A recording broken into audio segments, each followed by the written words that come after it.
আসসালামু আলাইকুম রহমতুল্লাহি ওবরাকাতু। আলহামদুলিল্লাহ, আজ ইয়মুল জুমা 6 ফেব্রুয়ারি, ফ্রাইডে, শুক্রবার।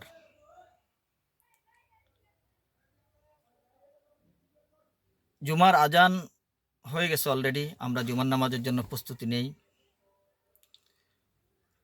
পাশাপাশি আমি কিছু কথা বলতেছি সকল ভোটারদের উদ্দেশ্যে। আমরা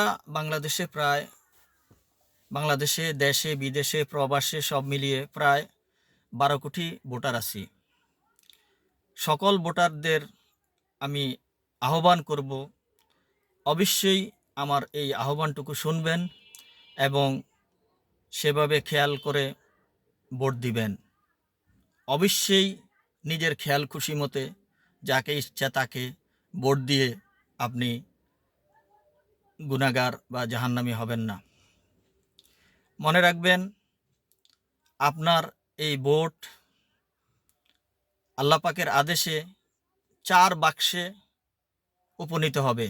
অর্থাৎ আল্লাহ পাকের আদেশে আল্লাহ পাক অর্ডার করবেন ফেরেশতাদেরকে, আপনার ভোট দেওয়ার সাথে সাথে আল্লাহ পাক সমস্ত আপনাদের ভোটগুলাকে 4 বাক্সে পাঠাবেন। কিভাবে 4 বাক্সে পাঠাবেন আমি একটু বিশ্লেষণ করে দিচ্ছি। প্রথম বাক্সে যাবেন তাদের ভোট যারা সওয়াবের আশায় দেখে শুনে জেনে একজন ভালো ব্যক্তি, নামাজি ব্যক্তি, ইমানদার ব্যক্তি, ঘুষ খাবে না, চাঁদাবাজি করবে না, এমনকি ওয়াদা বরখেলাপ করবে না, মানুষের আমানতের খেয়ানত করবে না, কথা বললে মিথ্যা বলবে না, এবং কারো সাথে খারাপ ব্যবহার বা গালিগালাজ করবে না। অর্থাৎ মুনাফিকদের যে 4টা আচরণ সেটা যার মধ্যে থাকবে না, সেই ব্যক্তিকে ভোট দিবে জেনে শুনে। সে কোন দলের, সে সে প্রার্থী, তার নাম সকল কিছু বুঝে শুনে যখন সে ভোট দিবে তখন তার ভোটটা 1 নাম্বার বক্সে যাবে।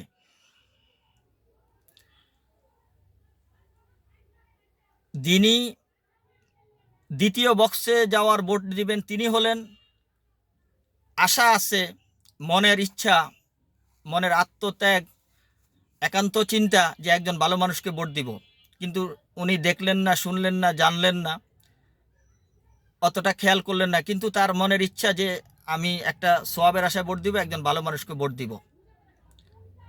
তেনার ভোটটা দ্বিতীয় বক্সে যাবে।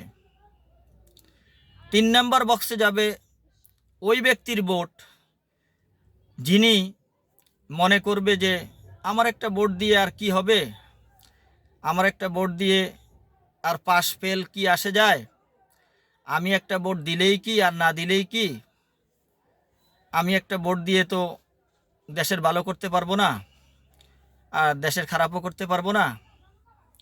এইভাবে চিন্তা করে সে কি করলো, একজন ভালো ব্যক্তিকে নির্বাচন করতে পারতো, কিন্তু সে ওইটা করে তার খেয়াল খুশি মতো একজনকে ভোট দিল। তখন সে কি করলো, তার ওই মনের যে চিন্তায় সে 3 নাম্বার বক্সের ভোটার হলেন, তিনি হলেন গুনাহগার। তার ভোট কোনো কাজে আসলো না। 4 নাম্বার বক্সের ভোটার ওই ব্যক্তি যিনি জেনে শুনে তিনি গুনার ভাগ নিলেন। তিনি জানেন অমুক নেতা ঘুষ খায়, চাঁদাবাজি করে এবং গ্যাং লিডার, তার দ্বারা দেশের উন্নতি হবে না, দেশের ক্ষতি হবে, অমুক দলের, অমুক প্রতীকের। কিন্তু সে জেনেও সে চিন্তা করে নাই যে আমি একটা ভালো কিছু করি। সেটা চিন্তা না করে সে কি করলো, সে তার দল ঠিক রাখার জন্য, তার নেতা ঠিক রাখার জন্য বা কিছু টাকা পাওয়ার জন্য যেভাবেই হোক সে গুনাহগার হবে জেনেও সে তাকেই ভোট দিল, সে একজন ভালো ব্যক্তিকে ভোট দিল না। তখন সে হবে গুনাহগার এবং সে 4 নম্বর বক্সের ভোটার। তাই আমি সকলকে অনুরোধ করব, আপনারা সকলেই এই 4 বক্সের ভোটার কে কী কারণে হবে জেনে শুনে আপনাদের জীবনকে উৎসর্গ করেন। 1 নম্বর বক্সের ভোটার দাতা হন, তাতে দুনিয়া এবং আখেরাত দুটাতেই শান্তি পাবেন। আমি একটু বর্ণনা করে বলি। সূরা ইনসান দহর নামে পরিচিত। এই সূরাতে আল্লাহ পাক বলছেন, ইনসান মানে সমস্ত মাখলুকাতদেরকে বলছেন। এখানে হিন্দু, মুসলিম, খ্রিস্টান, বৌদ্ধ কাউকে আল্লাহ পাক আলাদা করে বলেন নাই। আল্লাহ পাক বলছেন, ইন্না হাযিহি তাযকিরা ফামান শাত্তাখাযা ইলা রাব্বিহি সাবিলা। বাস্তবত এটা এক উপদেশ বাণী, সুতরাং যার ইচ্ছা সে তার প্রতিপালকের দিকে পথ অবলম্বন করুক। অর্থাৎ কোরআন একটা উপদেশ বাণী, যার ইচ্ছা সে এই কোরআন থেকে উপদেশ গ্রহণ করুক এবং তার প্রতিপালক আল্লাহর পথে, আল্লাহর দিকে সে পথ ধরুক। ওয়ামা তাশাউনা ইল্লা ইয়াশা আল্লাহ ইন্নাল্লাহা কানা আলিমান হাকিমা। তোমরা ইচ্ছা করবে না যতক্ষণ না আল্লাহ ইচ্ছা করেন। আল্লাহ সর্বজ্ঞ প্রজ্ঞাময়।